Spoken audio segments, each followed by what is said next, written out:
যাচ্ছে কেন বিদ্যুৎ মন্ত্রী? জবাব চাই, জবাব দাও। জবাব তোমায় দিতে হবে।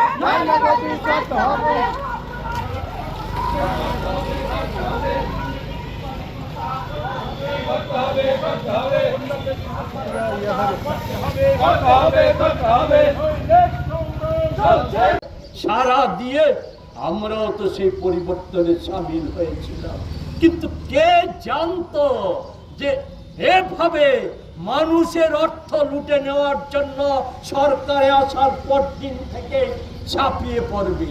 আমি সমস্ত 8 বছরের তথ্য দিতে গেলে পরে আপনারাও বিরক্ত হবেন, আমার সহকর্মীরাও অনেকে বিরক্ত হবে। আমি শুধু বলবো, প্রথম মুখ্যমন্ত্রী সবচাইতে আক্রমণের লুটের ক্ষেত্র হিসাবে বেছে নিয়েছিল রেগাকে।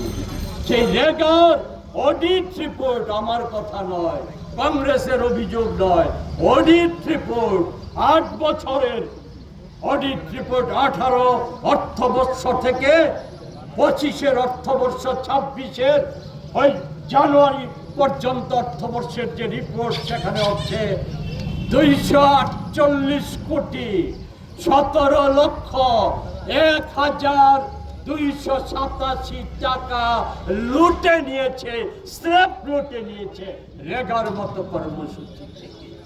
আর যে বিদ্যুৎ নিগম নিয়ে আজকে এসেছে, এত সম্পূর্ণ জালিয়াতি করল। আপনারা জানেন, প্রথম মুখ্যমন্ত্রী আর রাজ পরিবারভুক্ত সেই সময়কার বিদ্যুৎ মন্ত্রীর যুগলবন্দিতে কেলে সাহেবকে এখানে ডেকে এনেছিল কি করে লোট রাজত্ব কায়েম করা যায়। স্বল্প সময়ের মধ্যে 350 কোটি টাকা স্থায়ী আমানত লুটে নেওয়া সহ বিদ্যুৎ নিগমকে হাজার হাজার কোটি টাকায় দেনায় ডুবিয়ে দিয়ে, আর আমাদের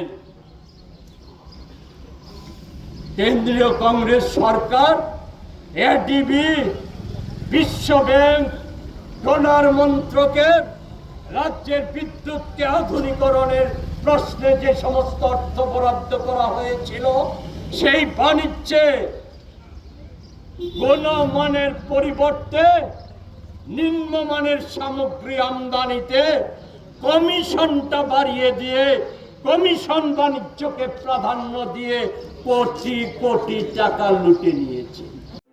Your dreams make you think better, bigger, and farther. Your dreams make you more human. I started here as a learner, and it is here I mentor new learners today. TIPS has given me the leverage to dream big and break all barriers. Come join TIPS to manifest your dreams.